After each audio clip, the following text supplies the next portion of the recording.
I think we're live and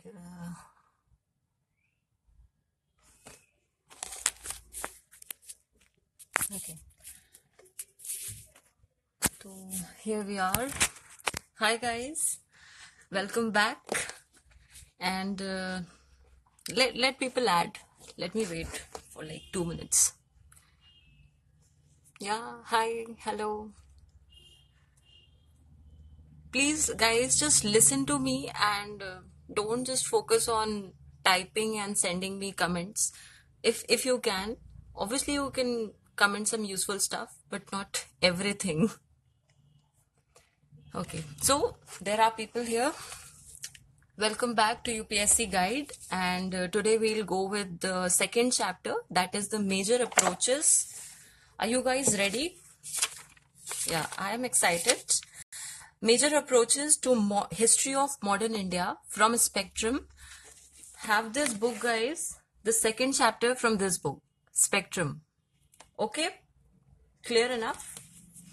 Okay, now shall we start? Shall we start, guys? Okay या तो जैसा कि कल सेशन हुआ था तो मेरे को पता चला कि मैं हिंदी में नहीं बोल रही थी, उससे लोगों को काफी प्रॉब्लम हो रही थी. So today I will speak in both Hindi and English. Just wait for some time while I speak in English, then I will translate in Hindi to as much as I can.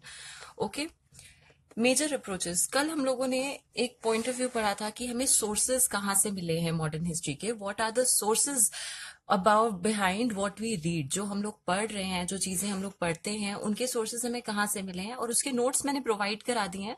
तो you will get the notes on UPSC guide Instagram page. You can follow there. उसके बाद अब हम लोग पढ़ने वाले हैं major approaches. There were several approaches behind all the history which is written, all the modern history which is written. जितनी भी मॉडर्न हिस्ट्री हम पढ़ रहे हैं, जितना भी हमें मटेरियल मिला हुआ है, उसके पीछे काफी सारे अप्रोचेस जो डिफरेंट डिफरेंट लोगों ने, नेशनलिस्ट थे, कॉलोनियल पीपल थे, मार्क्सिस्ट थे, these were all involve. Main चीज होती है कि history is just not narration of events. सिर्फ ऐसा नहीं है कि हम इवेंट्स पढ़ते जा रहे हैं, इसके बाद ये हुआ, उसके बाद ये हुआ, date wise. It's just not that. It's about some intellectual context where when we read of these events, we should get some intellectual context ki why this happened and what were the developments which were going through. मतलब सब कुछ जो पीछे हो रहा था, उसके पीछे माइंडसेट क्या था उन लोगों का. This is all very much necessary. So obviously हमें सोचना चाहिए, और कई लोगों ने सोचा भी था. So they develop these different approaches. Now what are these different approaches? Listen to me guys. There are 4 major approaches. There are 4 major approaches. What are the 4 major approaches? तो ये 4 मेजर अप्रोचेस का नाम है. Number 1 colonial, that is imperialist. Number 2 nationalist. Number 3 Marxist. Number 4 subaltern. Okay. Now, as we know, these are the 4 major approaches. इन चारों major approaches का नाम क्या है? Subaltern, nationalist, Marxist and colonial, that is imperialist. Okay. इसके अलावा भी बहुत सारी approaches आई हैं, and these were, okay, let me see the messages also. Yeah, everything is going good. Okay, thanks. So, now the other approaches were, apart from these 4 approaches, इनके अलावा 4 ये आपके 5 और अप्रोचेस थी, which were communalist, number 2 Cambridge, number 3 liberal and neo-liberal, and number 4 feminist. Okay, so these are the 8 approaches altogether, in which 4 are major approaches and 4 are minor approaches. Okay, इस book में जितना दिया हुआ है उसके हिसाब से these are the 8 approaches that you have to read. Now we come to the first one, that is the colonial approach. Okay guys, do you have the books? Read the book along with it. Look into the book when I'm telling you, so that you can find out what's written and what I'm telling. It's all, I have made these notes from the book, and these notes will be available to you also. Okay, now we come to the first one, that is the colonial approach. It was this. Now see, अब हम लोग देखते हैं कि colonial जो imperialist powers थी, उनकी approach क्या थी about our modern history. हमारे formation में उनकी approach क्या थी? Their approach was that British rule over India was needed. It was always needed. उनका ये मानना था कि ब्रिटिश रूल इंडिया के ऊपर होना बहुत जरूरी था. इंडिया विदाउट ब्रिटिश रूल आगे डेवलप नहीं कर सकती थी. It was very much needed. The second thing, they had this Orientalist representation. Now this Orientalist representation, guys, when you will read afterwards, when we will revise other chapters, then you will come through this Regulating Act 1773, in under which I think in 1784, then after 1773, in 1784, Asiatic Society of Bengal was formed, and it was formed by Sir William Jones. Okay. I hope you guys know this. So if you don't know this, you can read on internet if whenever you have time. तो ये जो William Jones ने society बनाई थी, Asiatic society of Bengal in 1984, that person William Jones was a very much, मतलब he was very much into this orientalist representation. उन्होंने इसके बारे में काफी बात करी है, आप इसके बारे में आगे पढ़ेंगे. Then the third thing in colonial approach was that the British brought unity in India. It was their conception कि ब्रिटिशर्स आने के बाद, ब्रिटिशर्स के आने से ही हमारे देश में यूनिटी आई है. Because they thought our India was divided. There were several rulers, there were several like kingdoms, provinces. तो उन्होंने आके हमें unite किया है. It was this colonial approach. It was the imperialistic approach that we are reading. Now, the fourth thing that we come through is social Darwinism, that is survival of the fittest and superior to natives. Now, we were Indians, they thought they are superior to us. The colonial approach thought कि वो हमसे ऊपर हैं, हम उनके नीचे ही रहेंगे, हम उनसे ऊपर नहीं जा सकते. This thing was known as social Darwinism. Now guys, you have to know कि सोशल डॉर्विनिज्म क्या होता है. ये चीज जानना बहुत जरूरी है. It can be asked as a question कि what is social डॉर्विनिज्म.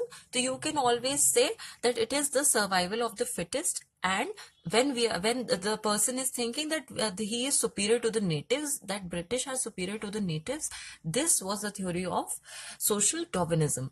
Now we come to the another thing, that India was stagnant. Now the colonial approach always thought कि India stagnant है, it has no base, उसके पास कोई base नहीं है, वो किसी भी तरीके से अपने आप को work नहीं कर सकती है.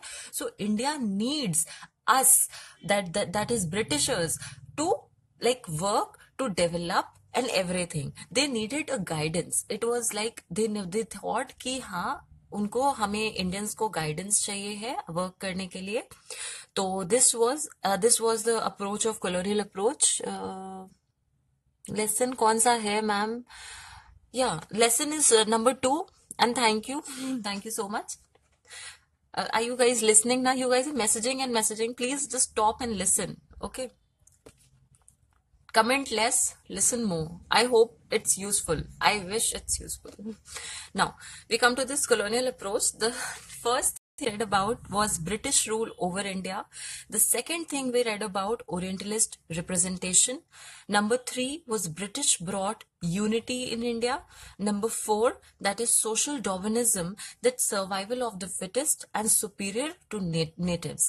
हम लोगों से ज्यादा वो लोग हमसे सुपीरियर हैं, and if they are not there तो हमें गाइडेंस नहीं मिलेगा proper for further developments and anything. For हम लोग को मैनेज करने में, जो हम सोसाइटी मैनेज कर रहे हैं उसके लिए उनकी जरूरत है हमें. Now India was stagnant. It needed guidance. This was also in colonial approach, that is the imperial approach. Then we come to, they established a Pax Britannica to bring law and order. They established a Pax Britannica to bring law and order because what they thought was कि there was lot of chaos in India. यहाँ पे बहुत chaos है, यहाँ पे कोई भी चीजें मैनेज नहीं है, कोई भी चीजें प्रॉपरली एक लॉ और ऑर्डर से नहीं चल रही हैं. तो उसके लिए इंडियंस को ब्रिटिशर्स चाहिए होंगे to manage this and to bring law and order, and this was established through Pax Britannica. Okay, ये वर्ड्स पे थोड़ा ध्यान दीजिएगा. लाइक सोशल डॉर्विनिज्म हो गया, पैक्स ब्रिटानिका हो गया. There was no way of life, so this is related to this. Now we are over with colonial, that is colonial approach, that is imperialistic approach. We come to the second one. You guys got it? Okay, got the first one? Word confused us. Hindi बोलो. तो एक बार मैं हिंदी में पूरा बता देती हूँ. Colonial approach, that is the imperialistic approach. इसके अंदर हम लोगों ने पढ़ा कि ब्रिटिश रूल इंडिया के ऊपर बहुत जरूरी था, बहुत ज्यादा नीडेड था. उनकी तरफ से ओरिएंटलिस्ट रिप्रेजेंटेशन को काफी फॉलो करा जाता है. बाकी ब्रिटिश हमारे इंडिया को यूनाइट करा था, उन लोगों ने, ब्रिटिशर्स ने हमारे इंडिया को यूनाइट करा था. ये चीज उनके थ्योरी में थी. प्लस सोशल डॉर्विनिज्म की हिंदी क्या है, एक आप चीज समझो कि उन्होंने कहा था कि सर्वाइवल ऑफ द फिटेस्ट होता है. हम लोग इंडिया से ऊपर हैं, हम लोग नेटिव से ऊपर हैं, ठीक है, वी आर सुपीरियर. जो कि उनकी थ्योरी थी कि हम लोग, बिकॉज हम लोग वाइट पीपल हैं, तो we are like superior to them. Then उनका काम है हमारे नीचे रहना, हमारे बात मानना. बाकी दूसरी चीज, इंडिया बहुत ही ज्यादा क्योस में था, वो कोई भी चीजें लॉ ऑर्डर से नहीं कर रहा था, तो उनको ब्रिटिशर्स की बहुत जरूरत थी to bring this law and order. इसलिए उसको इन्होंने स्टैब्लिश करा through Pax Britannica. Now we come to the second one. Which book you are covering? The book is spectrum. Now, second thing we come, nationalist, that is Indian approach क्या थी. अब हम लोग पढ़ते हैं इंडियन अप्रोच के बारे में, that is the nationalist approach. When we are reading about nationalist approach, तो हम देख रहे हैं कि नेशनलिस्ट वर्ड में ही छुपा हुआ है कि इसकी अप्रोच क्या हो सकती है. This was all about Indian freedom struggle and Indian freedom movement. That was the nationalist movement. जब हम लोग इसके बारे में पढ़ रहे हैं तो हमें पता चल जा रहा है कि जितनी भी बुक्स लिखी गई थी इस अप्रोच से रिलेटेड, वो सारी की सारी फ्रीडम स्ट्रगल और नेशनलिस्ट अप्रोच के साथ लिखी गई थी. All the books which were written in this approach with the nationalist approach, it was related to freedom struggle and the nationalist approach. सब कुछ उसी से related था. सेकेंड थिंग, उन्हीं राइटर्स ने लिखी थी सबसे ज्यादा, सब कुछ उन्हीं ने लिखा था. तो अब हम लोग इसके आगे पढ़ रहे हैं कि इसकी जो राइटिंग्स थी वो कब ज्यादा, मतलब जैसे when they were like developing, सबसे ज्यादा पीक पे कब थी. It was in 19th century. Because 19th century क्यों? अब आप देखो, ब्रिटिशर्स आए, वो तो पहले से आ चुके थे, काफी कुछ चल रहा था, ट्रेड चल रही थी. फाइनली नेशनलिज्म की जो फीलिंग थी वो कहाँ पे आई? वो 19th सेंचुरी के पास आई थी ना. It came like during 19th century. So then came this approach, that was the nationalist approach that we are reading. Okay, now there were two kinds of people जो दो तरीके से nationalism को दिखा रहे थे. एक थे इकोनॉमिस्ट और एक थे नेशनलिस्ट, प्रॉपर नेशनलिस्ट, और दूसरे इकोनॉमिस्ट थे. इकोनॉमिस्ट के बारे में आप अभी आगे भी पढ़ेंगे, जैसे कि जो हमने ड्रेन थ्योरी देखी, जो हमने इन्वेस्टमेंट थ्योरी देखी है, उसमें इन्वेस्टमेंट थ्योरी और ड्रेन थ्योरी, ये सब किसने लिखा था, किसने इन सबको पुट फॉरवर्ड किया था? From the nationalist, that were the economist. Okay, they had done this. So who were they? You have to remember the names, that they were the economist. nationalist approach थी. Who were they? Dadabhai Naoroji, M.G. Ranade, G.V. Joshi, R.C. Dutt, K.T. Telang, G.K. Gokhale और D.E. Wacha. Okay, you have to note down the names and know कि इन लोगों ने ये वाली, मतलब आपको अगर क्वेश्चन आ जाता है तो आपको नेम्स पता होने चाहिए कि कौन इकोनॉमिस्ट नेशनलिस्ट थे और कौन सिर्फ नेशनलिस्ट के पोर्शन में आते हैं. एक बार फिर से रिवाइव, एक बार आगे का पहले देख लेते हैं. और खाली नेशनलिस्ट कौन थे? They were not economist. Now these are the nationalist. Jawaharlal Nehru, G.K. Gokhale, R.C. Majumdar, A.C. Majumdar, Pattabhi Sitaramayya and R.G. Pradhan. अब हम एक बार फिर से नेशनलिस्ट अप्रोच को रिवाइज कर लेते हैं. नेशनलिस्ट अप्रोच ये सिर्फ इंडियंस की थी. नेक्स्ट थिंग, जितनी भी बुक्स और नॉवेल्स इस टाइम पे लिखी गई हैं, they were related to freedom struggle and nationalist approach. Second thing, 19th century के टाइम पे बहुत ज्यादा ये पीक पे थी, और इसमें इकोनॉमिस्ट और नेशनलिस्ट दोनों थे, जिनके नाम आपको बुक में मिल जाएंगे और आप लर्न कर सकते हैं. The book is spectrum once again. We come to the third approach now. Okay guys, let's go to the third approach. The third one was Marxist. Now Marxist का क्या था? There was a contradiction between interest of colonial masters and subject people. उनको ये clear नहीं था कि actually ये जो लड़ाई है, ये जो चीजें हो रही हैं, ये जो हमें हमारे ऊपर पार है, और अगर नेशनलिस्ट इसके अगेंस्ट हैं, तो एक्चुअली ये किस चीज की लड़ाई है? ये सोशल क्लास की है, आपस में है, या दो लोगों में है? तो this approach, this was the Marxist approach, जिसको हम सिंपल वर्ड्स में सुन सकते हैं कि it was like a contradiction between interest of colonial masters and subject people. Contradiction का मतलब किसी भी तरीके का जो जब जब लाइक कॉन्ट्रडिक्ट करते हैं दो थॉट्स, अगर दो थॉट्स मिल नहीं रहे हैं, जो उनके बीच में भेदभाव आ रहा है, वो किसके बीच में है? वो कॉलोनियल मास्टर्स और सब्जेक्ट पीपल के बीच में है। ठीक है, ये चीज हमें पता होनी चाहिए। दूसरी चीज जो हमें पता होनी चाहिए कि एक तो दो लोगों में कॉन्ट्रडिक्शन तो था ही, कि ब्रिटिश कॉलोनियल जो मास्टर्स थे और जो सब्जेक्ट पीपल थे, उनमें तो कॉन्ट्रडिक्शन था ही था। दूसरा कॉन्ट्रडिक्शन भी था, that was internal contradiction. Now this internal contradiction से हमें पता चलता है सब्जेक्ट पीपल के बीच में। अब आप देखो कितने सारे क्लासेस थे, कितने सारे कास्ट थी, कितने सारे रिलीजन्स जो थे, वो आपस में भी कॉन्ट्रडिक्ट कर रहे थे। साथ में इतने सारे जितने भी हम लोग आपस में कॉन्ट्रडिक्ट कर रहे थे, प्लस हम लोग उस इंपीरियल पावर से भी कॉन्ट्रडिक्शन में थे। तो this is known as Marxist approach. Okay, इसके मेन जो लोग रहे हैं वो थे रजनी पालन दत्त और AR देसाई। इन दोनों के दो बहुत ही इंपॉर्टेंट वर्क्स हैं जो कि मार्क्सिज्म से रिलेटेड हैं, उनको आपको लर्न करना पड़ेगा। और ये वर्क है, ये आई थिंक मैंने कहीं किसी मॉक टेस्ट में ये क्वेश्चन भी देखा था, तो इसको आप जरूर देखिएगा। जो ये दो मार्क्सिस्ट लोग हैं और इनकी राइटअप्स क्या हैं। Rajni Palme Dutt, India today, and AR Desai का social background of Indian nationalism. ठीक है, ये दो वर्क्स हैं। Now let me see class struggle. Okay, ठीक है। Okay, are you guys getting? Shall I move forward now?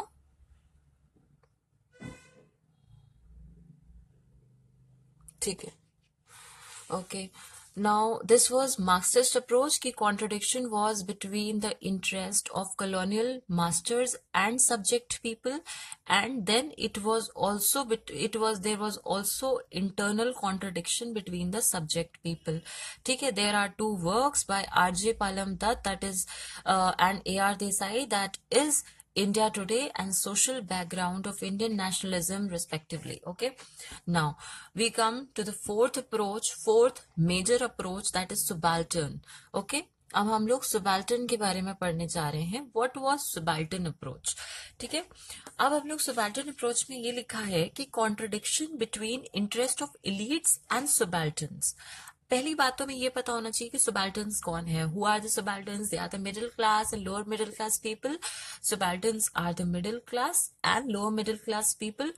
तो ये कॉन्ट्रडिक्शन किनके बीच में है? Interest of elites. It's not about Britishers. Elites के बारे में बात हो रही है, जो इलीट सोसाइटी में आते हैं और जो मिडिल क्लास और लोअर मिडिल क्लास में आते हैं, उनके बीच का कॉन्ट्रडिक्शन हो रहा है. मैं हिंदी में कोशिश कर रही हूँ. I think I am trying ना, और मेरे पास हिंदी में नहीं है. I have it in English. मेरे पास इंग्लिश में है, लेकिन आई एम ट्राइंग कि मैं दोनों में बता पाऊं. आप प्लीज सुनो.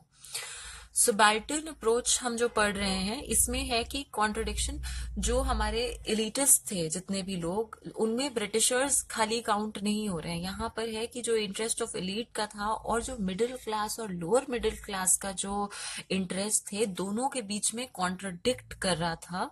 This contradiction was known as this subaltern approach. इनका अराइवल कब से हुआ? 1980s से. बिकॉज 1980s से हम देख रहे थे ना कि एक अलग से एक मिडिल क्लास भी आ रही थी. कुछ लोग ऊपर उठ रहे थे, कुछ लोग ब्रिटिशर्स के कांटेक्ट में थे जो उनसे बैठ के बात कर रहे थे. कुछ ऐसे थे जो सिर्फ उनकी नेगेटिव्स को झेल रहे थे, उनकी जो ज्यादतियां हो रही थी उनको झेल रहे थे ना. तो इन दोनों में भी तो कॉन्ट्रडिक्शन हो जाएगा ना, कि जो लोग उनसे बात कर पा रहे हैं और जो लोग उनकी सिर्फ जातियां झेल रहे हैं, उनमें भी तो कहीं ना कहीं कुछ भेदभाव आ जाता है. तो इस चीज को इसमें सुबाल्टर्न अप्रोच में लाया गया है। इसका अराइवल था 1980 से। दूसरी चीज, इसमें क्रिटिसाइज करा गया कि जो इंडियन नेशनल कांग्रेस है, जो हमारी कांग्रेस थी और जितने नेशनलिस्ट थे, वो सब एक उसमें आते हैं, वो सब एलीट में आते हैं और वो सब ब्रिटिशर्स के साथ हैं। They all, the INC, the Indian national Congress, the nationalist and the Britishers, ये सब इलीटिस्ट में आते हैं। और जो बाकी इंडियंस हैं, जो बाकी सोसाइटी है, जो हमारे फार्मर्स थे, जो हमारे रॉट्स थे, और जो हमारे जमीन, ये सब अलग उसमें आते हैं। जो हमारे लिए काम कर रहे थे वो सब अलग उसमें आते हैं। जो कॉटन वीविंग और दुनिया भर के काम कर रहे थे, जो हमारा मिडिल क्लास और लोअर मिडिल क्लास था, जो वर्किंग क्लास था, वो सब अलग था, वो एलीट में नहीं था। और ये सारे, भले ही इंडियन नेशनल कांग्रेस हमारे लिए, उनके लिए वर्क कर रही थी, उस क्लास के लिए, बट कहीं ना कहीं इस अप्रोच ने इस चीज को ऊपर लाया था, इस चीज को मतलब उस पर फोकस किया कि इनका इंटरेस्ट अलग है। ये इंडियन नेशनल कांग्रेस का प्लस नेशनलिस्ट का पूरा इंटरेस्ट अलग है, जो कि ब्रिटिशर्स के साथ एडेड है। और बाकी जो मिडिल क्लास, जो सबाल्टर्न्स थे, मिडिल क्लास और लोअर मिडिल क्लास, वो अलग हैं। There is a huge difference between the two. The contradiction between the elitist and the subalterns was the subaltern approach. दूसरी चीज, इसके मेन पर्सन इसके पीछे कौन था, हम मेन पर्सन के बारे में बात करते हैं। राणाजीत गुहा उनका नाम है, जो हमारे इसके मेन पर्सन है। और इन्होंने ये ऐसा बोला कि नेशनलिस्ट ने इग्नोर किया। Thank you so much for the comments, I am getting positive response and this is very nice, thank you so much. Let's carry on now. The main person was Ranajit Guha. दूसरी चीज, nationalist ने एक चीज ignore कर दी, जो राणाजीत गुहा ने, जो कि सुबाल्टर्न्स ने बोला कि राणाजीत गुहा ने ये कहा कि nationalist have ignored internal contradictions. वो पूरे तरीके से आप इंडिया पे ध्यान दे रहे हो, बट आप ये नहीं समझ रहे कि हमारे में क्लास डिविजन भी है, हमारे में रिलीजन डिविजन भी है, हमारे में डिविजन भी है, उस पे ध्यान आप नहीं दे रहे हो। इसलिए आपको हम इलीट में ही काउंट करेंगे, आप ब्रिटिशर्स के साथ ही हो, आप उन्हीं के जैसे हो गए, इफ आपको अपने इंडिया की रियल प्रॉब्लम्स पे आप ध्यान नहीं दे पा रहे हो। ठीक है। और उन्होंने ये भी बोला कि ये जो सुबाल्टर्न अप्रोच है, वो ये भी कहती है कि मार्जिनलाइज्ड पीपल जो कहना चाहते हैं, जो कि हमारे मीडियोकर पीपल हैं, जो हमारे मिडिल क्लास लोग हैं, जो हमारे मेन जनता जो बनती है, पूरे सोसाइटी की जो जनता बनती है, जो हमारे लिए काम करते हैं, उनकी से तो इसमें कहीं है ही नहीं, और उनके फायदे में कुछ नहीं हो रहा है। This is all between Indian national Congress, the nationalist and the British, and all other people are left behind. This was the subaltern approach. I hope it's clear. Okay. Communalist. Now we come to communalist. अब हम लोग आते हैं, ये हमने देखो, अब हमने 4 मेजर अप्रोचेस कर लिए हैं। एक बार हम इनका नाम देख लेते हैं। 4 मेजर अप्रोचेस का नाम था colonial, that is imperialist. Number 2 were the nationalist. Number 3 were the Marxist, and number 4 were the subaltern. Okay, now we come to the 5th approach, that is a minor approach, that is communalist. Okay, communalist approach का मतलब क्या है यार? Communal तो हम सब जानते हैं, अभी इसका मीनिंग क्या है ये तो हम सब जानते हैं, we know about the separate electorates and everything. तो उससे हम इसे याद कर सकते हैं। कम्युनल जो वो आया था, उसके थ्रू इन्होंने कम्युनिटीज में एक कॉन्ट्रोडिक्शन ला दिया था, वो था हिंदूज और मुस्लिम्स के बीच में बेसिकली। तो उसके थ्रू हम इसको लर्न कर सकते हैं कि कम्युनलिस्ट अप्रोच जो होती है, it is a contradiction between Hindus and Muslims. Hindus और मुस्लिम्स के बीच का जो कॉन्ट्रडिक्शन था, that approach was taken in communalist approach, and it consisted of, इससे रिलेटेड क्या क्या था? अब आप, इससे रिलेटेड था स्वदेशी मूवमेंट था, फॉर्मेशन ऑफ मुस्लिम लीग बना दी गई। कैसे, क्यों बनाई गई? Because of this communal representation, जो आपस में कॉन्ट्रडिक्शन चल रहा था, हिंदूज अलग है, मुस्लिम्स अलग है, इसकी वजह से ही ये लीग बनी थी। तो this belongs to the communalist approach. उसके बाद आरएसएस का फॉर्म होना। आरएसएस बिल्कुल हिंदुत्व पे बिलीव करती है, और दूसरे साइड मुस्लिम लीग थी, और वो पूरे तरीके से मुस्लिम थ्योरीज पे थी। तो ये सब जो चीजें हैं, इन सब जो चीजों को मिला के एक अप्रोच बनती है, that is a communalist approach, that is between Indians and Muslims. एक बार मैं हिंदी में बताती हूँ, जो कॉन्ट्रडिक्शन, जो भेदभाव हिंदूज में और मुस्लिम्स के बीच में होता है, उसे हम कम्युनलिस्ट अप्रोच में काउंट करते हैं। इसको जो हम लोग जब काउंट करेंगे तो इसके बारे में हम काफी मूवमेंट्स में भी देख सकते हैं। उन मूवमेंट्स का नाम है लाइक मुस्लिम लीग का फॉर्म होना, आरएसएस का फॉर्म होना ना, उसके बाद स्वदेशी मूवमेंट का फॉर्म होना, ये सब आ जाता है हमारे कम्युनलिस्ट अप्रोच में। ठीक है, now we come to the 4 5 6 okay. हाँ, so this is the sixth approach, that is the Cambridge approach. अब हम कैम्ब्रिज अप्रोच के बारे में बात कर रहे हैं। कैम्ब्रिज अप्रोच क्या था, किसके बीच का कॉन्फ्लिक्ट था? कैम्ब्रिज अप्रोच वाज लाइक, अब आप देखो, अभी हम पहले इसके बारे में बात नहीं करते कि कैम्ब्रिज अप्रोच क्या थी। पूरा देश था, देश में ब्रिटिशर्स आए एंड ब्रिटिशर्स वर वर्किंग। ठीक है, कुछ लोगों को बहुत इफेक्ट पड़ रहा था कि नहीं, ये हमारे ऊपर नहीं होने चाहिए, नहीं हमें ऐसा चाहिए, नहीं हमें इस तरीके से, नहीं इस तरीके की वर्किंग चाहिए। सबकी अपने अपने थिंकिंग थी, लेकिन कुछ ऐसे भी लोग थे जो उससे अनइफेक्टेड थे, हु वर कुछ अनइफेक्टेड थे और कुछ खुश थे कि नहीं, ब्रिटिशर्स हमारे ऊपर बैठे हुए हैं, ब्रिटिशर्स हमारे ऊपर हैं, वो हमारे लिए सारा काम कर रहे हैं, दे आर डूइंग डेवलपमेंट और हम उनके लिए वर्क कर रहे हैं। तो इस चीज से लोग सेटिस्फाइड थे। ये जो सेटिस्फाइड लोग थे, जो इनके बीच में कन्फ्लिक्ट नहीं था, ठीक है, और इनकी वजह से क्या हो रहा था कि कुछ इंडियंस थे, जैसा कि आप देख रहे हैं, पहले हम उसमें भी पढ़ते कि इंडियन नेशनल कांग्रेस जो थी, उसका पहले पहले ऐसा कोई स्वराज, पूर्ण स्वराज का कोई एम नहीं था। तो ये जो पूर्ण स्वराज का एम नहीं था, उसका मतलब क्या है? वो चाहते थे कि ब्रिटिशर्स रहें, बस हमें कुछ सर्टेन पावर्स दे दें, कुछ सर्टेन हमारे लिए अच्छी चीजें कर दें, दैट इज इट। हम उनको हटाना नहीं चाहते हैं अपने ऊपर से। लेकिन कुछ ऐसे थे जो पूरे तरीके से उनके अगेंस्ट थे। तो ये जो कन्फ्लिक्ट था इंडियंस के बीच में कि हम पूरे तरीके से चाहते हैं या नहीं चाहते हैं, वी वॉन्ट और we do not want Britishers, ये जो कन्फ्लिक्ट था, इसको हम कैम्ब्रिज अप्रोच में लेते हैं। सम वर अनअफेक्टेड। और इसके पीछे क्या रीजन था? बिकॉज रेलवेज ला रहे थे ब्रिटिश, टेलीग्राफ्स ला रहे थे, they were doing development and people were happy, उनका काम इजी हो रहा था, they were so happy. But there were people who were not happy also, they wanted कि they should go, they should not rule us. तो this was the, इसकी वजह से दो लोगों के बीच में कॉन्ट्रोडिक्शन हो रहा था, there was a contradiction. So this contradiction is consisted in Cambridge approach. Okay, अब एक तरीके से जो हम लोग एक बार मैं इस वर्ड को ये आप देख रहे हैं कैम्ब्रिज अप्रोच, हाँ ठीक है। जो एक मिडिल क्लास उस टाइम पे हम लोगों ने पढ़ा भी हुआ है कि उस टाइम पे एक मिडिल क्लास इमर्ज हो रही थी, देयर वाज अ इमर्जेंस। इसके बेस पे एक क्वेश्चन भी मैंने देखा हुआ है कि there was an emergence of this bourgeois class, और इसकी वजह वहां पे हो रहा था। ये इसको हम लोग कैम्ब्रिज अप्रोच के अंडर लेते हैं, ठीक है। Oh God. Now, liberal neoliberal approach. We come to the second last approach, that is the liberal and neoliberal approach. Are you guys understanding? Cambridge. ठीक है, please explain Cambridge. I can explain it once again. Okay. Cambridge was the conflict between Indians of getting these benefits of British or not. कुछ लोग चाहते थे कि उनके Britishers के benefits हमें मिले, सम वांटेड द बेनिफिट्स, कुछ लोग नहीं चाहते थे, some did not want the benefits. तो ये जो क्लैश हुआ इंडियंस में, this is consisted in Cambridge approach, or people were unaffected, people did not Britishers to go, some people wanted कि they should go like fully। तो ये जो Indians में कन्फ्लिक्ट था, this is consisted in Cambridge approach.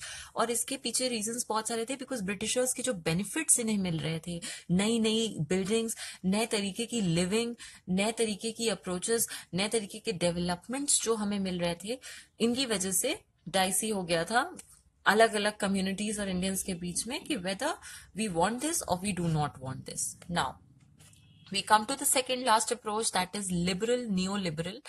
और इनके बारे में काफी कम ही दिया हुआ है बुक में, so you have to read it, you have to know what is liberal neoliberal approach. इसके proponents, main people behind liberal neoliberal कौन थे? say that moderate emerged out of the Cambridge approach. Moderates emerged out of the Cambridge approach. Yeah, moderates were a part of Cambridge approach, obviously, because I think moderates तो उन्हीं के part थे, because moderates never wanted पूर्ण Swaraj. It was very very afterwards कि ये सब चीजें change हुई. उस टाइम पे तो उनकी अप्रोच ऐसी थी कि हमें बेनिफिट्स मिल रहे हैं बट हमें सर्टेन पार्ट्स दे दो ना. एक जो मिडिल क्लास अप्रोच हो रही थी ना, कि मिडिल क्लास इमर्ज हो रहा था, वर्किंग क्लास, मतलब वो लोग अलग एक लिविंग में रह रहे थे, वो कहीं ना कहीं ब्रिटिशर्स से काफी ज्यादा इन्फ्लुएंस हो रहे थे. तो बिल्कुल ये एकदम सही है कि मॉडरेट्स कहीं ना कहीं कैम्ब्रिज अप्रोच से रिलेटेड थे, और we can use this as an example. Okay, now we come to this liberal neoliberal approach. Who were the proponents? Patrick O'Brien, Hopkins, Patrick O'Brien, Hopkins, and Kane. Now there were three: Patrick O'Brien, Kane, and Hopkins. Okay, we can read these names in the book. You can refer the book. Now, colonial rule not beneficial to whole of. इनका सबसे different approach था. Liberal new liberal was the very different approach कि British कहीं ना कहीं, British कहीं से भी इफेक्टेड नहीं हो रहा है due to the colonial rule. जो कि हम लोग, मतलब हम लोग कह रहे थे ना कि ब्रिटिशर्स को बहुत प्रॉफिट हो रहा है, बहुत प्रॉफिट हो रहा है, वो लोग सारा पैसा ले जा रहे हैं हमारा, उनकी ट्रेड बढ़ रही है, उनका इन्वेस्टमेंट, उनका सब कुछ बढ़ रहा है. बट इस अप्रोच का कहना था कि लिबरल न्यू लिबरल अप्रोच का कहना था कि ब्रिटिशर्स को कोई ज्यादा फायदा नहीं हो रहा है, उनका सारा इन्वेस्टमेंट इंडिया में हो रहा है, ना कि ब्रिटेन में ना. उनका यह कहना था, they were saying that whatever development, whatever investment is happening is in India, not British. Okay, उसमें काफी सारी चीजें थी, बिकॉज यहाँ ट्रेन्स, यहाँ पे रेलवेज इंट्रोड्यूस हुई, यहाँ पे टेलीग्राफ्स इंट्रोड्यूस हुए, यहाँ के जो कस्टम्स थे वो चेंज करे जा रहे थे. इसके पीछे जो रीजंस आ रहे थे वो यही आ रहा था कि there was more investment, there was more development in India, not British. This was the liberal new liberal approach कि सारा इन्वेस्टमेंट इंडिया में ही हो रहा है, ब्रिटिश में नहीं हो रहा है, और कॉलोनियल रूल को उससे कोई बहुत फायदा नहीं हो रहा है. जो भी यहाँ पे हम लोग कॉलोनिज्म हो रहा है उससे ब्रिटिश को कोई फायदा नहीं हो रहा है. Now they were delayed development in new small industries. Now see, because British यहाँ पे ही सारा काम कर रहे थे, तो इस अप्रोच का नाम इसलिए ऐसे लिबरल न्यू लिबरल आया, बिकॉज ब्रिटिशर्स को ये सोचा जा रहा था कि वो अपने कंट्री में, ब्रिटेन में, इतने स्मॉल जो इंडस्ट्री का डेवलपमेंट होना चाहिए वो नहीं हो रहा है. Everything is happening in India. तो दिस वाज द अप्रोच. ये जो अप्रोच थी कि जो भी हो रहा है इंडिया में डेवलपमेंट हो रहा है, सारा इन्वेस्टमेंट इंडिया में हो रहा है, ब्रिटेन में नहीं हो रहा है, और उसको इससे कोई ज्यादा फायदा नहीं मिल रहा है. ये अप्रोच हमारी लिबरल न्यू लिबरल थी. Okay, now feminist. Now we come to the last approach, that is the feminist approach which was growing. Okay, why didn't that's now feminist approach कहाँ पे आती है? जो विमेन का रोल था, feminist, we all know feminism, feminist, इस word को कोई हमें मीनिंग नहीं चाहिए. वी नो दिस कि what is feminism, what is feminist. इसका अप्रोच क्या थी, फेमिनिस्ट अप्रोच क्या थी? The women's role in independence movements. ठीक है, women's role in independence movement, जो औरतों का रोल था इंडिपेंडेंस मूवमेंट में, इस अप्रोच के अंडर लिया गया है. Now what are the denial of ownership. जैसे बहुत सारी चीजें थी कि विमेन्स कर तो बहुत कुछ रही हैं, they want to do it, वो करना चाह रही हैं, बट उन्हें उतनी अपॉर्चुनिटी नहीं मिल रही है, उन्हें ओनरशिप राइट्स नहीं है. ये जो अप्रोच थी, ये जो चीजें थी, इस अप्रोच को विमेन की कंडीशन पे जो अप्रोच ली गई है, that is consisted in feminist approach. एक लाइन है इस चैप्टर से, आई वॉन्ट टू मैंने मार्क करी थी, दैट अर्ली ईयर्स में, सबसे बड़ी बात है, अर्ली ईयर्स में जो हिस्ट्री ऑफ विमेन लिखी जा रही थी, जो विमेन की हिस्ट्री पे विमेन की हिस्ट्री जो लिखी जाती थी, इट वॉज नॉट सो, मतलब it was not a main task of writers. It was like कि बिकॉज हम मेन चीजें लिखते थे, तो साइड बाय साइड हमें कहीं ना कहीं विमेन के बारे में भी कुछ मैटर डाल देना चाहिए, इसलिए लिखा जाता था. बट आगे चल के हमने नेशनलिस्ट मूवमेंट में देखा है कि women have played a very major role, in our nationalist movement, in our freedom struggle. So this approach is related to feminist approach. इसमें कुछ दो वर्क्स हैं जो कि हम देखते हैं. वर्क्स का नाम है the high cast Hindu women written in 1887 by Pandita Ramabai, and Mother India, which was written in 1927 by Catherine Mayo. Okay, these are the two works. हम सारी approaches पढ़ चुके हैं. Now guys, I hope you liked it. If you want to listen it again, then you can go to the YouTube channel पे UPSC guide के you can find these videos chapter 1 and chapter 2 और आप वहां से सुन सकते हैं. बाकी आप लोगों को नोट्स के लिए कल का जो लेक्चर था और आज का जो सेशन था, इनके दोनों के नोट्स जो हैं वो आप देख सकते हैं. नोट्स आपको कहीं ना कहीं चैप्टर के साथ जब आप पढ़ोगे तो आपको थोड़ा बहुत हेल्प कर सकते हैं. तो obviously you will be provided with the notes on the Instagram page, plus आप यूट्यूब पे भी सारी वीडियोस फिर से देख सकते हैं. And thank you so much for being such a good viewer or the audience now, and good evening, have a nice day, study well, bye bye, thank you so much. और कल third chapter का session होना है, तो be there. Okay, thank you.